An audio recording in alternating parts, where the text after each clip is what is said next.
3 ways to come up with an idea for a disruptive product.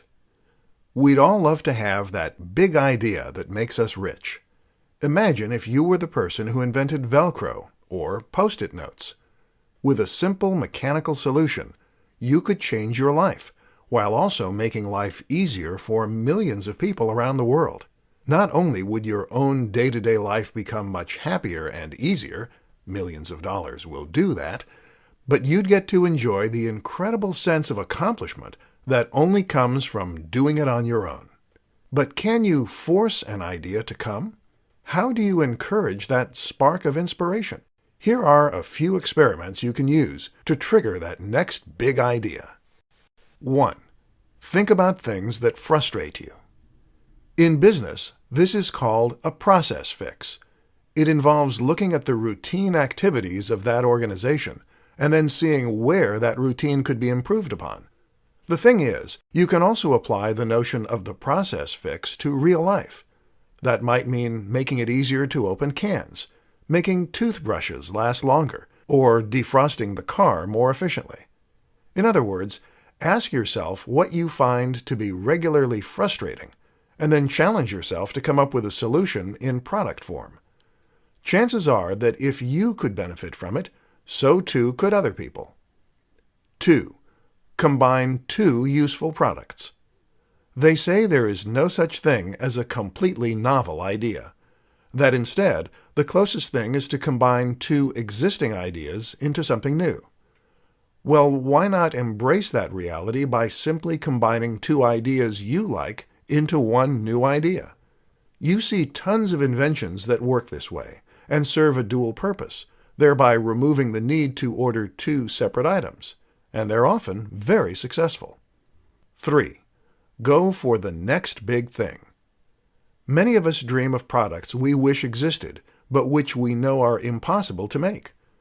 Often, a good way to come up with a great idea is to look at those ideas and then try to make them more realistic. How can you take an idea that's impossible and create the next best thing using the realistic resources you have available to you? Often what you'll find is that you can get much closer to fulfilling the original brief than you probably expected. 4 innovative businesses you can learn from. Not every new business idea needs to be truly original.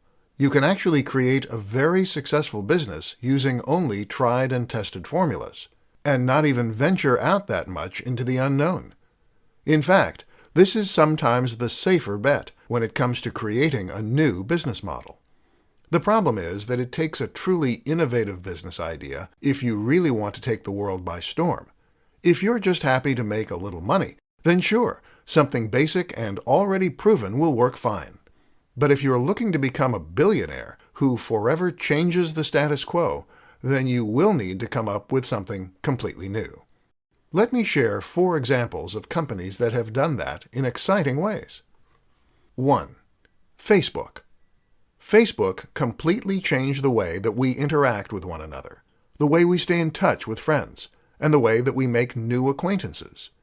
The idea of a social network is not new, of course, but it was the countless smaller ideas that Zuckerberg and the team implemented that really changed things up and ensured that the site was a massive sensation. 2. Uber. Uber is an example of a company that makes use of the sharing economy.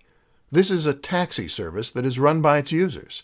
Rather than pay obscene amounts for a taxi, why not hire someone local who is happy to give you a lift for much less? It's no exaggeration to say that this is making massive waves in multiple industries. 3. Airbnb. Airbnb is another example of a company that makes use of the sharing economy, this time by letting people share their spare rooms and outbuildings as alternatives to hotel rooms. Once again, this is changing industries, the hotel industry, and even the property market. 4. Nintendo. The House of Mario is a company that is constantly innovating, whether it's with motion controls or new gameplay mechanics. The latest innovation, of course, is the Nintendo Switch, which combines the company's portable and home consoles into a single machine. The appeal is the option to take AAA titles on the go with you, but then be able to play them on the big screen when you get home. It's early days yet, but so far the signs are very positive, and the company has sold more units than any other console at this stage in its life. In other words, you don't have to be a young, hip startup to innovate. 4 ways to make your Kickstarter campaign more successful. These days, coming up with an idea for an invention and then planning on selling it is always going to mean making a trip to Kickstarter. Kickstarter is the preeminent crowdfunding site, which means it's a platform on which you can announce an idea for a product and then see if there is a desire for that product. If so, then viewers can become backers and help fund the project, eventually receiving the resultant product at the end as a thank you. This means you no longer have to find an angel investor and give away shares of your business, and you no longer have to remortgage your house and pin all your hopes on a crazy idea. But going on Kickstarter is not a guarantee of success. In this presentation, we'll take a look at how you can help ensure a positive outcome for your product. 1. Make a great video. The most important aspect of your product page is to make a stunning video. This needs to demonstrate all the best qualities of your product, and it should have high production values, which will help make you appear more professional and capable. Invest in a good camera and editing software, and if you don't have the knack, hire someone who does. 2. Offer exciting incentives. It is normal to incentivize backers by offering rewards for different levels of funding.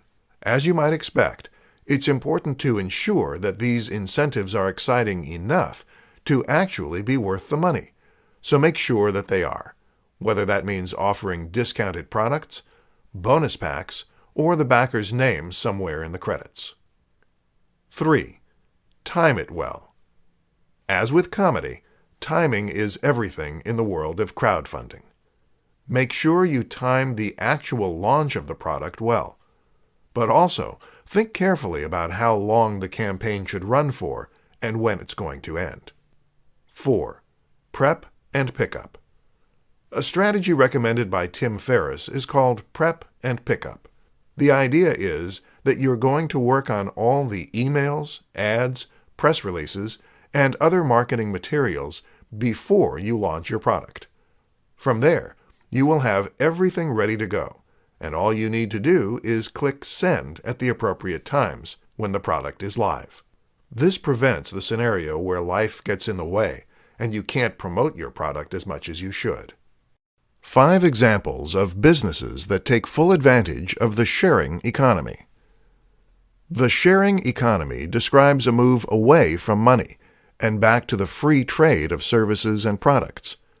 Once upon a time, before money existed, we would bargain with other people for goods and services by offering things that we could do or offer in exchange for things that they could do or offer. Need someone to chop down a tree? Then offer to cut their hair or give them some of your eggs. Then money came along and was used as a way to represent value. This could be traded for goods and services in lieu of providing goods and services back, thereby making transactions much simpler and easier. But at the same time, money also created many of the problems we see today, and you don't need me to tell you what those are. Fortunately, technology is giving us a way to take matters back into our own hands. Technology is perfect for facilitating transactions that don't need money, and hence we are seeing the free trade of goods and services once again. Businesses take full advantage of this and are among the most innovative and successful on the planet right now. In this presentation, we will consider some examples. 1. Uber. Let's start with one of the most high-profile sharing economy businesses out there. Uber is a company that seeks to remove the need for taxis and public transport by letting anyone offer lifts for a small fee. The result is that the costs are much lower, and rides are always available, and it has taken off to the extent that it is actually threatening the taxi industry.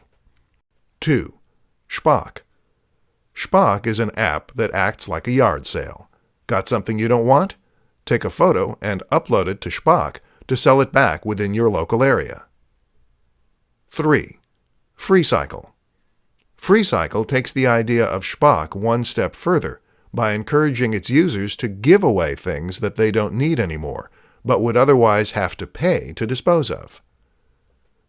4. Airbnb.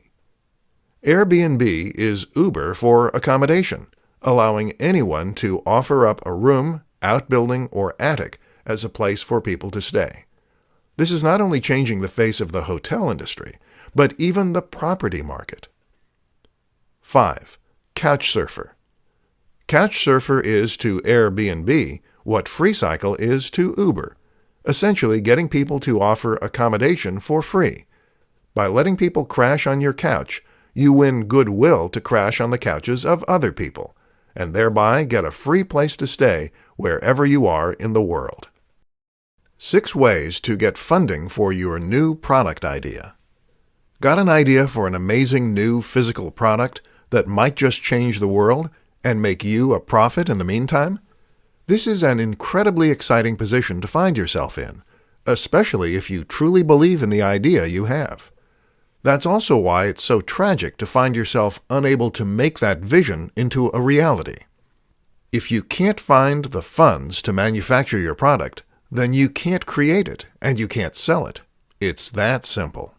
In this presentation, I'll show you 6 ways to find funding for your idea so that your good ideas never have to go to waste. 1. Crowdfunding. Crowdfunding means that you raise money from the crowd, aka the general public. You put forward your idea, show a working prototype in a video, and explain what it does. You then explain why you need money to make your idea a reality, and you give away some kind of reward in return. 2. Pre-orders. Another option is to take pre-orders for your product. This is another way to get money up front and test that the audience is there. If you don't get enough pre-orders to cover the manufacturing expense, then you simply cancel the pre-orders. 3. PayPal Working Capital. Don't overlook this option from PayPal. PayPal Working Capital is a business loan from the online payment processor that allows you to pay just a single fixed fee, which is usually quite reasonable, and then make repayments out of the money that comes into your PayPal account. While the fees aren't the lowest, it's the ease with which this loan works, the lack of impact on your credit score, and the convenient repayment system that make it a good option for inventors. 4. Credit card loan.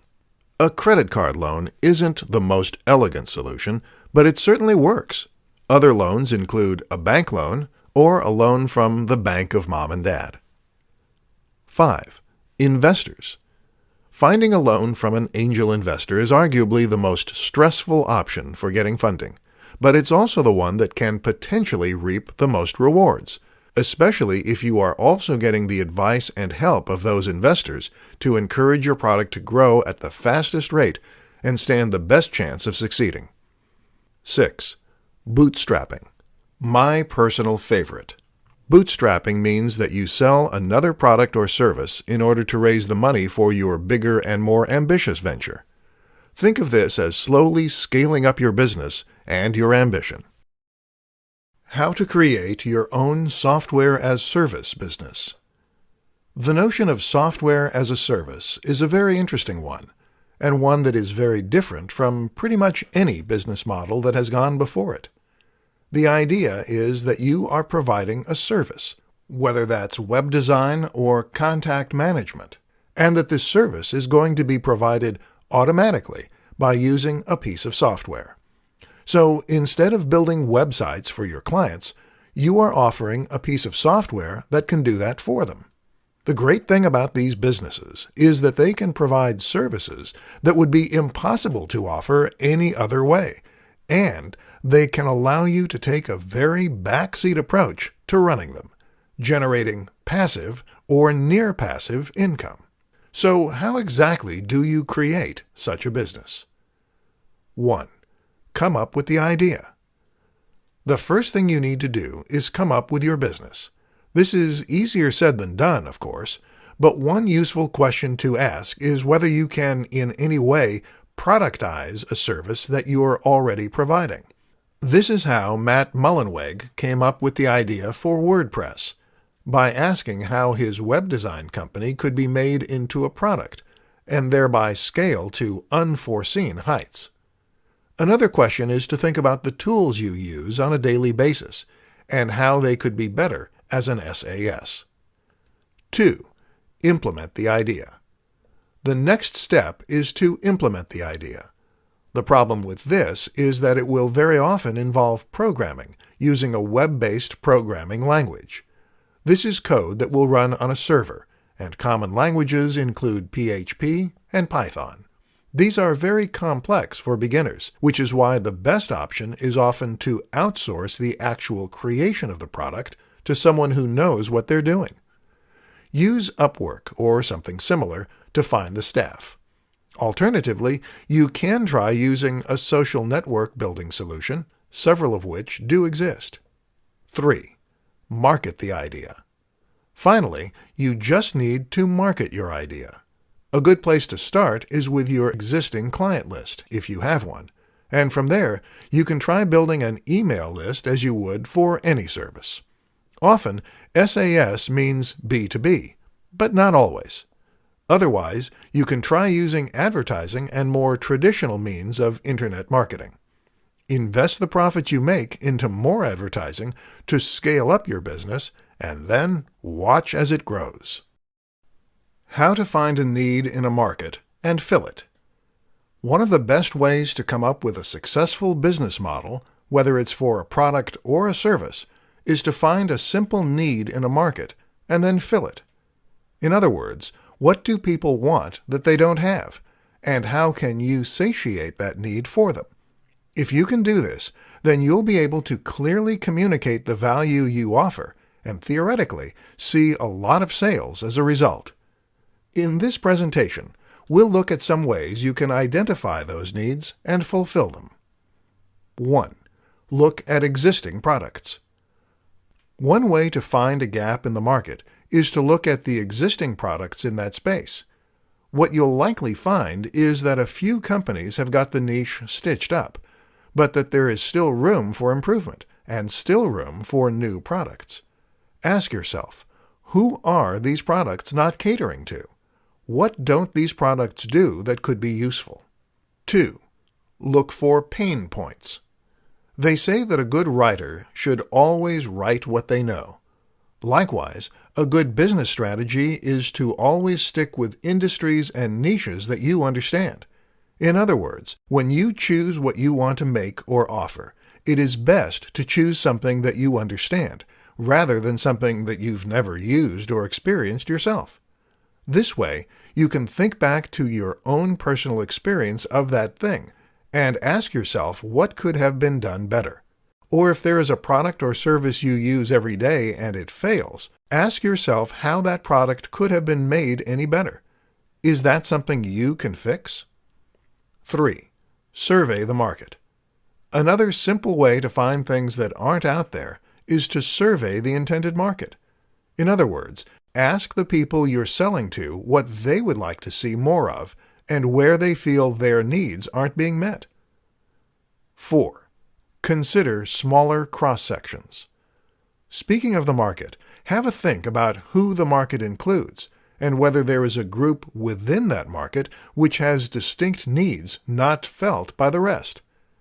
Maybe people who work night shifts could benefit from a twist on an existing product, or people with a certain disability.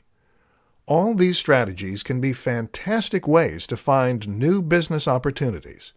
But remember that what made Steve Jobs so innovative and successful was his ability to anticipate what the market needed before the market knew itself.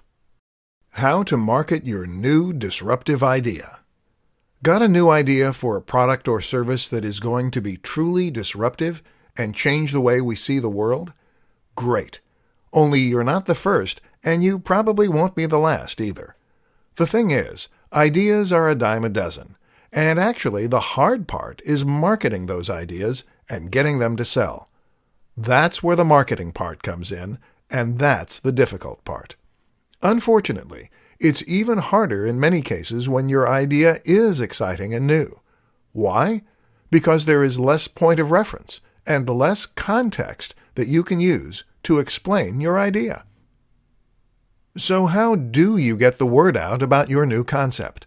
Let's look at some options. In the beginning, the main aim of your marketing is often going to be explaining what your product is. This is your elevator pitch, and it's important that you've come up with a simple way to explain succinctly and clearly what your idea is, who needs it, and what they need it for. Another useful concept is to focus on the value proposition. In other words, where does the value come from with your new service or product? How does using this product make life better? Will your users be richer? Will they have more fun? Or will it improve their health?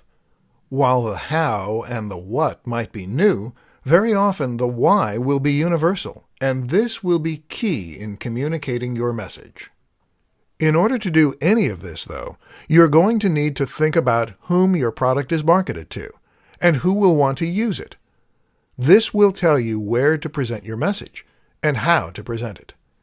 Have a think about the typical demographic that is likely to use your product, and think of comparable products and whom they are targeted at. Looking at comparable products is also a good way to get inspiration for your marketing.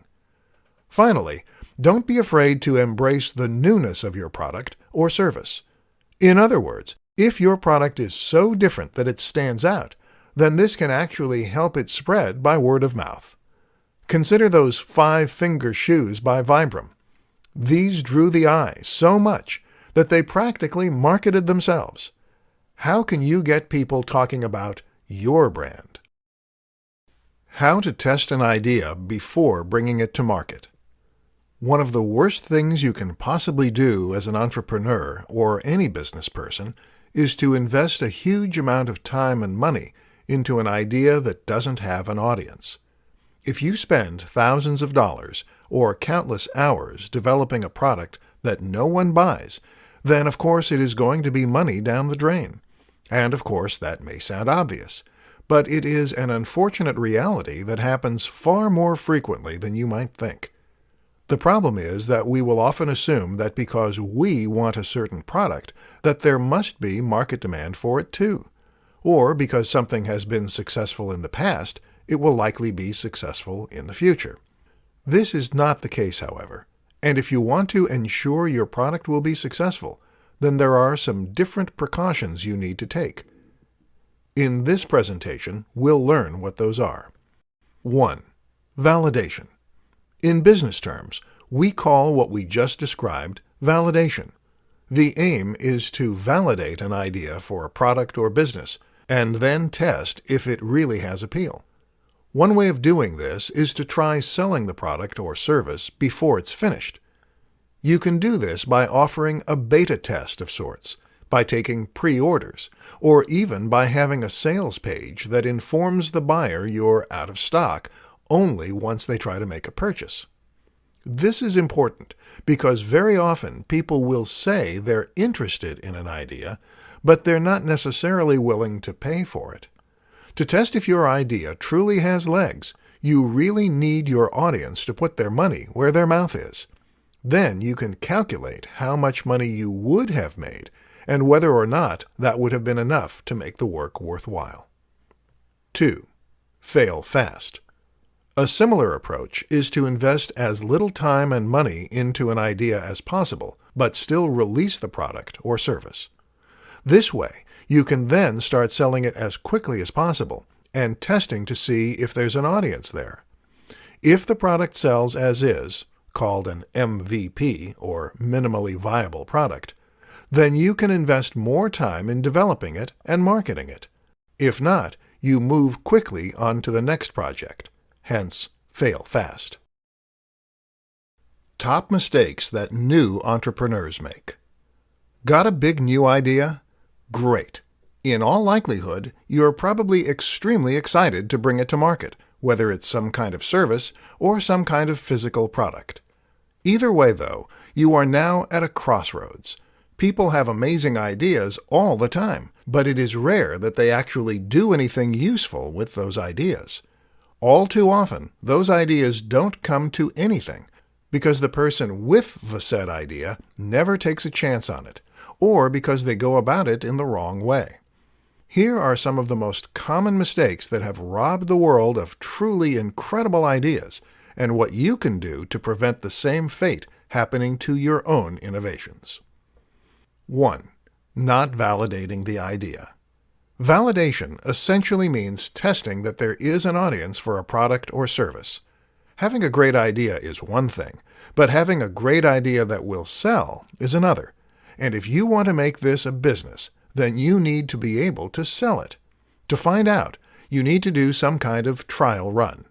This could mean selling a beta version, taking pre-orders, or running a Kickstarter. Anything, as long as you are actively testing to see if the demand is there. 2. Not getting help. Too many inventors and innovators want to do everything themselves. Want to make a website? Then perhaps you think you have to create the logo yourself and learn HTML and Python. No. The way real professionals do it is to always outsource the most difficult parts of the process. This will save you time, and it will also result in a more professional final product, because it will be built by people who do this stuff for a living. 3. Not telling anyone the idea. Why don't entrepreneurs get help? Often it's because they don't want to tell people their ideas. Well, that makes it very hard indeed to get funding or even advice.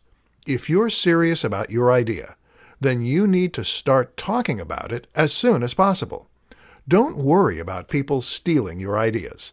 Either they have their own ideas, or they don't have the means to do anything about your idea. The best way to protect an idea is to do it first and to do it best. In other words, stop making excuses and just do it.